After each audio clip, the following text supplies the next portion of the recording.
Despite the Catholic Church's refusal to give them a primary role, women remain with the Church, and some even ignore the strictures against women priests. On April 28th, Rosemary Smead, a 70-year-old Kentucky woman, joined approximately 150 women worldwide who have decided not to wait for the Roman Catholic Church to lift its ban on women priests. Smead, a former Carmelite nun, was ordained at St. Andrew United Church of Christ in Louisville in a ceremony conducted by Bishop Bridget Mary Meehan.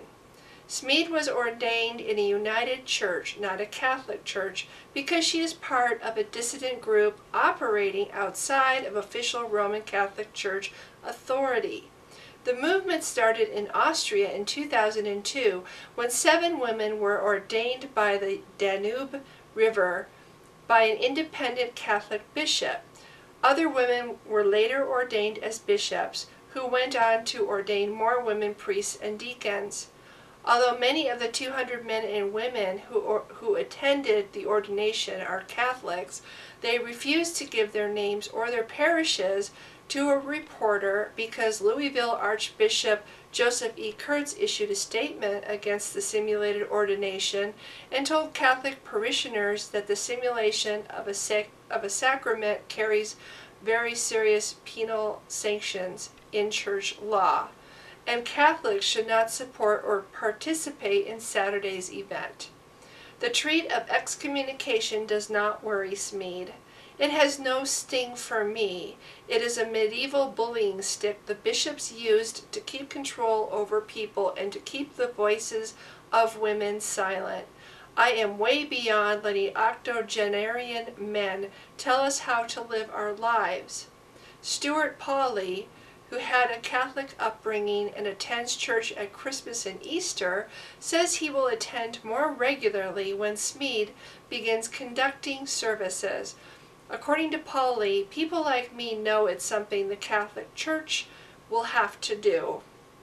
However, right now, have to remains the opinion of the laity and dissident clergy, because the Catholic Church continues to say it has no authority to allow women to be priests because Jesus Christ chose only men as his apostles. In a Time magazine article, Mary Eberstad predicts, "In the war over Christianity, orthodoxy will win." Though religious traditionalism may be losing today's political and legal battles, it remains poised to win the wider war over what Christianity will look like tomorrow. The example she uses to support her thesis is a court decision that ruled against a group of Anglican traditionalists. A large portion of Episcopalians in Virginia left their congregation when an openly gay man was allowed to become a bishop. The Falls Church Anglicans, as they now call themselves, is a larger group than the one they left behind, but they lost their church by leaving. On April 18th, the Virginia Supreme Court upheld an earlier court decision that a breakaway Episcopalian congregation, now called the Falls Church Anglicans, did not have rights to the historic church there. However, Eberstad maintains that religious traditionalism will survive because traditional believers have more children than the less orthodox or non-religious do. One explanation for the resiliency of religious traditionalism in an age of secularization is demographic. Traditionalists may be on the losing end of historic real estate, at least for now, as well as booed out of the public square for their views on sex. Down the road, though, they still look to possess something else critical, a growing congregation, without which every church, after all, is just a bed and breakfast waiting to happen. American Christians frequently bemoan the removal of Jesus from the schools, often blaming all of society's ills on the 1962 decision to ban coerced prayer from the public school curriculum. Yet, at Northwest Rankin High School in Flowood, Mississippi, the administration chose not to simply bemoan their imagined loss, but to actively rebel against it.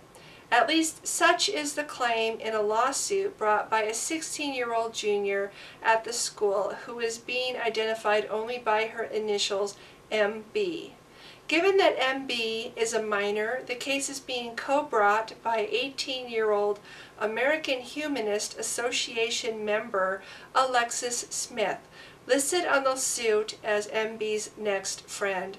The suit alleges that on April 9, 2013, the school held the first of several mandatory assemblies led by members of the Pine Lake Baptist Church. The suit describes the event in detail, including a transcript of the proselytizing sermon given by an unnamed church representative. A statement released by the school district contends that the assembly was student-led and organized. However, the suit alleges that attendance was mandatory and that it was held during the school day in lieu of classes. Would you like to borrow something of mine? I thought back to the evening before and remembered the shimmering top that seemed to have been designed to contour a playmate, and I saw the dress she was wearing as she stood before me now, the crepe burrito wrapper of a dress that somehow seemed a shade less decent than nakedness. These were the kinds of clothes she wore, and here she was asking me if I wanted to borrow something of hers. Absolutely, I said. Yes, absolutely. What have you got?